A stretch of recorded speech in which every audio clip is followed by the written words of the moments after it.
All right, let's pretend like we have an ad. What's an ad going to do? Let me show you. So an ad, oh, I haven't talked to you what this PC does. Program counter. The program counter is a register telling you what the next instruction you're going to execute is. So if you have your set of instructions, you want to execute one instruction after another, just like you do in programming, right? So PC is always going to be added to one and then sent back.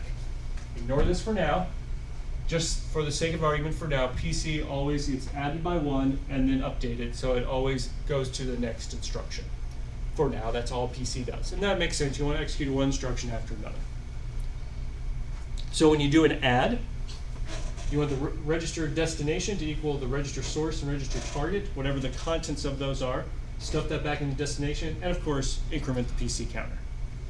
All right? Ta-da. Ta-da! What does that look like? Well, let's say we're trying to write to register 3, 0, 1, 1. Notice I've greatly simplified this. There's only 3 bits here instead of 5. That's just to make these slides easier to read. Writing to register 3, the contents of register 1 and register 2. PC, notice gets added by 1, sent to the mux, which goes back to the PC. So PC plus 1 makes some sense. Nice. What's going on here? Well, we're going to send the function code to the decoder, which will then, we've talked about how it can go from one decoder to activating certain lines. So it's going to activate these lines with 1s, these other ones with 0s, and notice we don't care about these 2 guys. Well, we do, I just don't show it. But we're going to activate that mux to the register file. All right, what's going on here? Goes to the register file. If you recall correctly, it's always going to read from its 2 registers. So those are the 2 outputs here. Let me draw this a little more on registers. All right, so here's your register file. And we'll have 4, 8, and we'll say register 3 currently has 10. ... So if this is the case, register 1, what's that going to read? The value 4. All right. 8. So 8 goes here. We're selecting that with this control line from the mux. So 8 goes here. So the ALU is doing 0, which is add. So it's going to add 8 and 4, which produces 12. Wow. We're going to send that back to this mux. Notice we're selecting that with this control line down here. So then 12 is going to be right here. Are we enabling the write? Yeah. Yes, we are. So what's going to happen to our register file? It's gonna write it into thirds. So it changes the 10 from Changes the 10 into a 12. Yeah. All right. Everyone see what's going on here? Yeah. All right. Okay. Yeah, everyone good? I just want to make sure everyone's good, because if you can start getting this, a lot of this is going to make more and more sense. All right.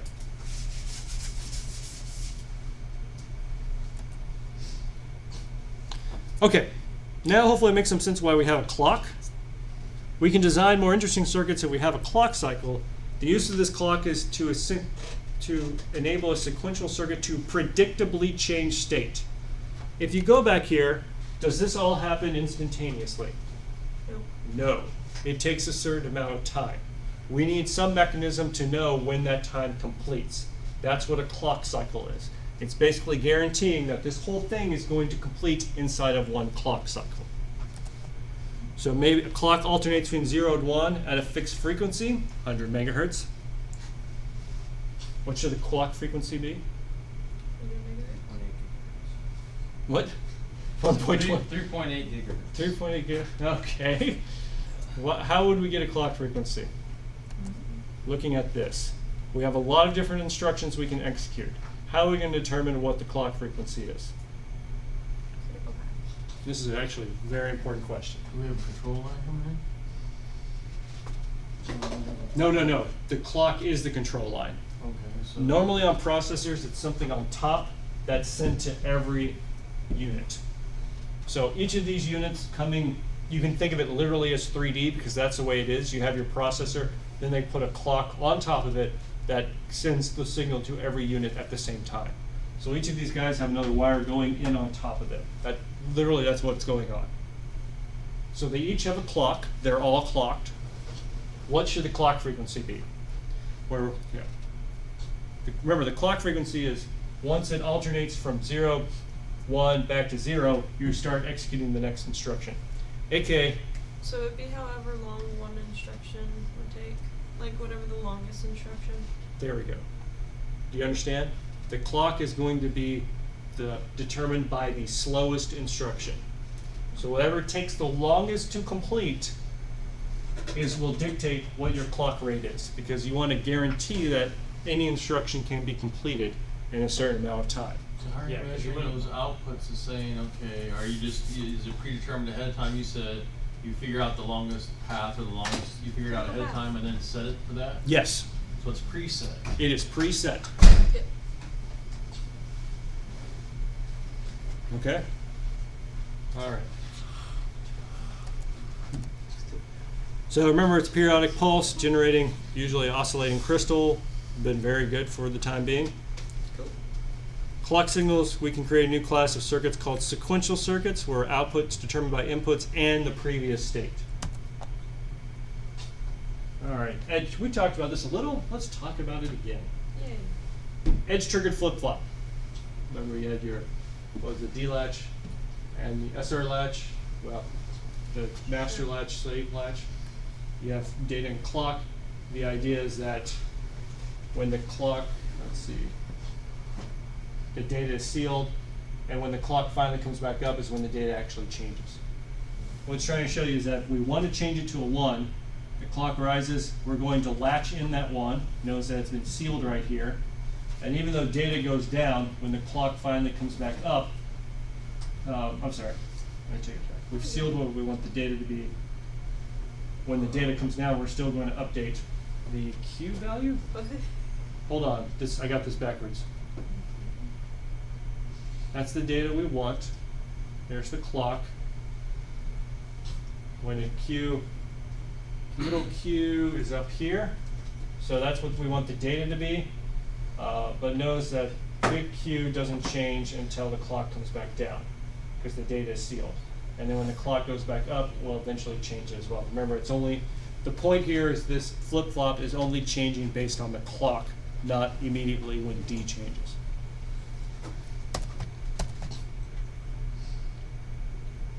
This is not that important.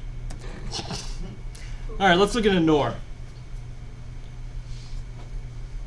Hey, I see dots. does that look familiar?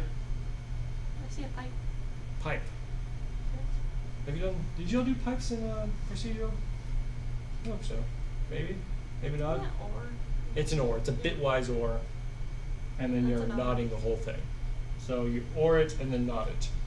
Hey, PC equals PC plus 1. This is very similar to an AND, and in fact, it's the same thing except for the ALU has a 1 signifying a NOR instead of an AND. Same thing's going to happen. It's going to compute whatever the NOR is of those values inside the register file and send it back. Yeah. All right. That's How about a load word? Here, we're finally going to have something different. oh Lord. Let's look at PC plus 1. All right, that's going to be easy. All the way back in. All right, good. Let's do a load word. Oh What was it? RT, which is the first one, equals some memory plus offset. So, load word. Again, that goes to the decoder. Bless you again. This is where we are writing. That's 2, bless you again, which is this guy up here. That 2 matches that 2 up there. So that's where we want to write the register. The value 25. Now, if you remember from your load word instruction, the immediate field was only 16 bits. But in order, the ALU needs a 32-bit integer. That's why you have a sign extender that goes from 16 bits to 32 bits to your ALU. So that's the purpose of the sign extender. Yep. All right, and then we need to read from a certain register. We don't care, whatever value's here. It'll be read down here, but we're not selecting it because we're selecting the other value from the mux. So we get the value of the immediate field, we get the value of that first register, register 1, we send it to the ALU. We put a 0 here because the ALU is going to do an add for us. And we're going to send that over to the data memory. Let's go ahead and put some values just to give us a little more sense. So we're doing register 0, 0. We'll say register 1 is 100. And register 2, we'll just say is 44. So this is 100 because it's reading from register 1. We don't care. And then this was value 25, so this is going to be value 25 here, 25 here. ALU is doing an add, so what's going to come out of the ALU? 125, all right. 125. It's enabled, and we are reading. So it's going to read from address 125. Let's just say that that happens to be, give me a number, what do you want it to be, Jonah? 312. 312? Yeah. Okay. Sure. 312, back here, 3112, 3112, and then what's updated in the register file? Address. 2. Yeah, so it's going to, Becomes 312. yeah, so it's going to 3112. Oh, it's like a 32. Oh yeah, because of that black line. How we doing? Yeah. Okay. Good.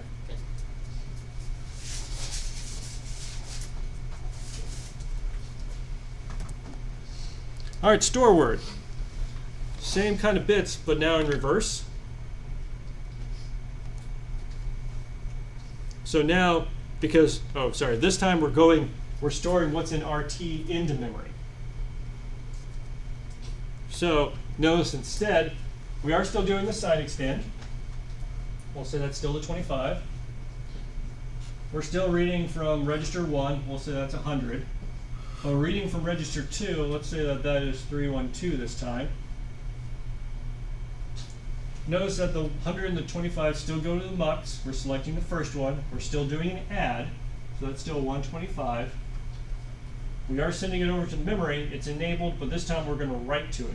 So the value 312 is going to be written to address 125. And the register file stays the same. What happens to PC? Increment. Upgrade. It gets increment. Upgrade. It gets incremented. Other Time for an version. upgrade. That was a good one. Okay. Haven't talked about branches. Let's see what happens here. All right, branch if equals. Ooh. If the RS and RT are the same, then PC equals PC plus 1 plus the offset that you've encoded. Otherwise, it equals PC plus 1. What are we manipulating? PC. The program counter. And the program counter tells you where to instruct. So this instruction is going to, based off of a certain value, tell you if you need to go back to something or not. What does this sound like? Y'all use it all the time. A loop. This is how you put a loop into a processor. Which branch is equal? Because you're going from I equals 0 to 100. You're basically saying if I'll say this. In this case, you're saying if I is equal to 0, then you want to jump to the next instruction. Otherwise, you jump up. I know that seems kind of backwards, but you're saying if I equals 0, jump down to the next instruction. Otherwise, you're going to jump up to the top of the loop. I know it seems a little backwards, but that's usually how it's done. You can also do branch if not equals, which would actually solve this a little more. If RS does not equal RT, then put it back up, and that would be more intuitive for your looping. But we're doing branch if equals because we're trying to keep it simple here. Okay, trying to keep it simple. I have gleaned over a lot. And we're going to go back into it, but I want to make sure you have the high-level architecture of the data path first. All right, so if it's not taken, this is what it may look like. So branch if register 1 and 2 are equal. So an example here would be if you got 0 here, you have, let's say, 4 and 12. Thanks. So again, we're reading those two registers, 4, 12. Notice again the control line which comes from our decoder down here. Selects the first from the mux, that's a 12. We don't care. Well, yeah, we kind of don't care. What's happening is the ALU is also going to have an EQ line. Well, we'll get to that. Don't care about memory. So if they're not equal, PC equals PC plus 1, and we're done, right? Well, we kind of need an equal in this case. Oh, I drew it. That's good. So if this time, let's say it was 4 in each.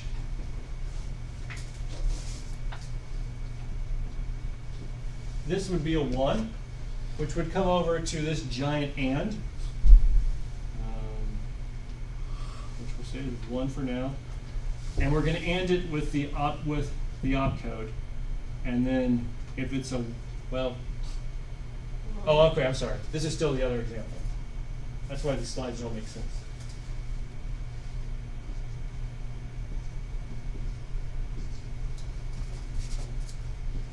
Right. So it's a 0. We still select from 0. And PC plus 1. Now let's look at the situation where we are going to take the branch. Or we're not going to. Okay. Sure. So, if we were going to take the branch, and this was a 4, this was a 4, this was a 4, this would be a 1, this would be a 1, and we're basically ANDing it with the opcode. We're basically saying if they're equal and it's a branch, turn this mux into 1, which means, y'all see what that's doing here? Equal, and we're using a branch. Because this is the opcode for a branch. So we knot the zeros and we put a straight line on the 1. So are equal is high, or what was it down there? The 1 on the AND. If the 1, that's coming from the equals. Yeah, okay, so if that's it's what I'm equal and the opcode's a branch, then we activate the other line. You go up here. What's happening? Well, you take PC plus 1. You sign extend that 25. And that equals PC plus 26. You send that back, and you're going to update the PC with PC plus 26 instead of PC plus 1. And then next time you're going to be taking from instruction PC plus 26. All right? All right.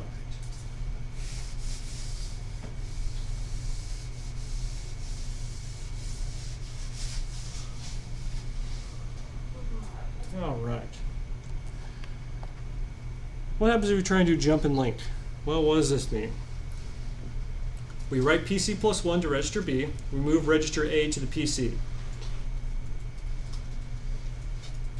What I'm trying to point out is I've given you basic instructions for loading words, saving words, doing an AND, doing a NOR, and branching. And I do believe that you can write any program with just those instructions. Hopefully you can see that other instructions would be very helpful. For example, I haven't written multiply yet. You could implement multiply with AND, right? But it would take a while. It'd be nice if multiply was in here. There are other instructions as well, so I'm going to show you how, even though this is the basic data path, you can always add other instructions to it. For example, jump and link is a very common one for architecture. I think after this, next week, we're going to start our study on assembly, so we can see exactly why. We write PC plus 1 to register B, and then move register A to the PC. We are storing where the PC is because we're doing a function call. We're doing a function call. We're about ready to move to some place in some other piece of code. We need to store where we're coming back. Hence jump and link register. So this is very useful for function calls. We don't have a path to write PC into register and no path to write a register to the PC, so we kind of have to add that. It may look something like this. Well, this is what we want to do. We want RT to be PC plus 1. So we need to somehow get PC plus 1 and add it to writing it. And then PC equals RS, so we need to get RS and somehow write it to the PC. So we have to extend our mux so that this goes back over here, and then we can also AND it with a certain instruction. And then notice that it's coming out PC plus 1. We can send it to this mux, add another equal line to send to the register file. Why am I showing this? Because I'm going to ask you this on the midterm. Okay. I'm going to start with the basic. This, how can we add a certain instruction? What control lines do you need to add? And I would expect something like this. We need to draw it and upload a picture of it. Yes. Unless you can explain it with text, which I'll try and read. But it's not going to work out well. Yeah, Blackboard, yes. What can I do? What can I do? Remember that issue we had last year with Blackboard? I am not disagreeing with you. I am constrained by the fact that I must use Blackboard. It is definitely not my first choice. Nope. Definitely not. It doesn't like code. No, it is a terrible tool for computer science classes. I concur. No, What's it that? doesn't like anything. I said it doesn't like anything. It doesn't like users. It doesn't like. I'm sure it's great for English classes. Uh, I'm sure it's awesome. History. Or history multiple class. choice. Multiple guess. I'm sure there's a lot of courses We it's had great for. multiple choice. But for no. And I'll show you why when we're done. But remind me. And I'll show you why multiple choice is terrible in this discipline. All right. I can see. Okay. So Because there are multiple. CMove. How would we add CMove to this instruction? And then we're going to finish. So let me go ahead and write it over here. So I can show you what it is I expect on your midterm. Instead of trying to understand why it's important, let's just do it. Yeah. I'll switch over to the camera. Oh yeah. Well, how am I gonna? Well, the online, just write. All I wrote on the board was what the instruction did. I also wrote it right over instruction memory. So, and I just erased it. So now I don't even remember what I wrote. But that's okay. RD equals RS if RT does not equal 0. PC equals PC equals 1. All right. Take care of the easy one first. PC equals PC plus 1. We good? Yeah. Yeah. All right. Check. Check and happy face. Yeah. Okay. Well, we need to somehow check if RT does not equal 0, right? How are we going to do that? Put them both in the register file, right? Well, RT and RS are in the register file. Okay, yeah, so then you get the values from the register file, right? Sure, okay. All right.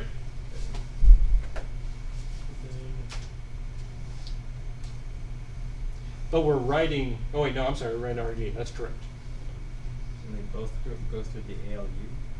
Or What are we checking in the ALU? If Yeah. they're equal, right? If what's Or- equal? Or, yeah, if RT is not equal. Not equal to 0. Right, so do we need to add something to the ALU? And equal. We need, well, no, it has an equal. Oh, okay, I'm sorry. Yeah, we add an equal over here. Thank you. Good point. Okay. We need like a line to the mux or something. This one down here. No, the other mux. Oh no, that was for the other one. The line to the mux. For the Well, we need to send the ALU RT, and we need to send the value. What other value? RS. What are we comparing? 0. 0. So we need to be able to send 0. 0 somehow. So we've got to update this mux to have a 0. We need to update this control line because now we have 3 selections, and you can't do that with 1, so you need 2 control lines. All right, doing good. So we can send the 0 here to RT equal to 0, which is not equivalent. All right. So now we're testing if RT is equal to 0. What do we need to do next? RS something. Where are we writing to? RD. RD. So RD. What are you writing the value? RS. Okay. So where's RS? Right here. So how do we get it to this mux? Is that currently available? No. Oh. No. So we got to do this.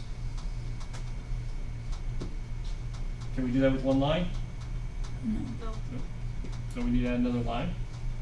Y'all see what I'm doing? Mhm. I'm just basically piecing it together. RS. We're not done yet because we say we only set our D to RS if they're equal. So we have this equal right here. Where does that need to go? Back into the register file. Back to the register file, but to what part?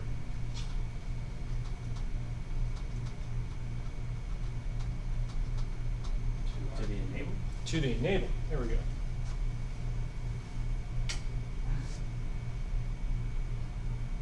Now,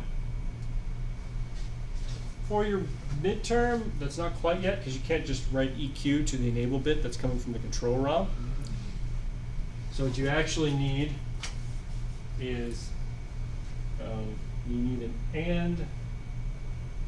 Well, these two are going to go into a, hold on a second, into an OR.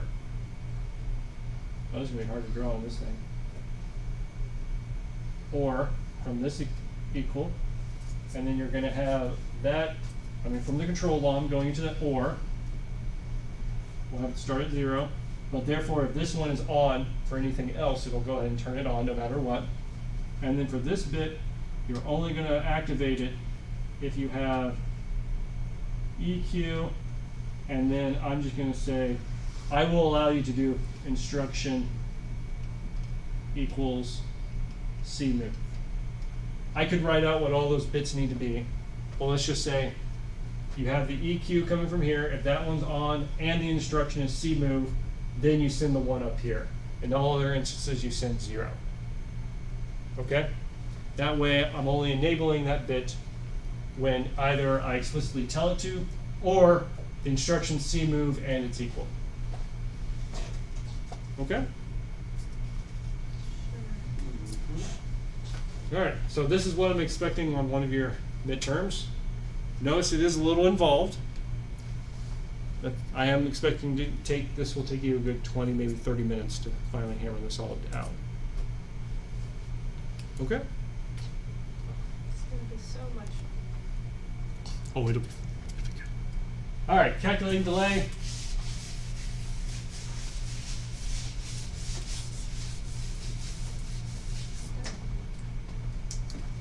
Switching delay, how long it takes to get through a transistor.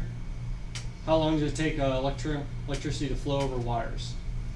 So that's how you calculate delay. We're going to talk about cycle time, and then we're going to stop soon. So you have transistors. Time through a mux. How do we calculate the time through a mux?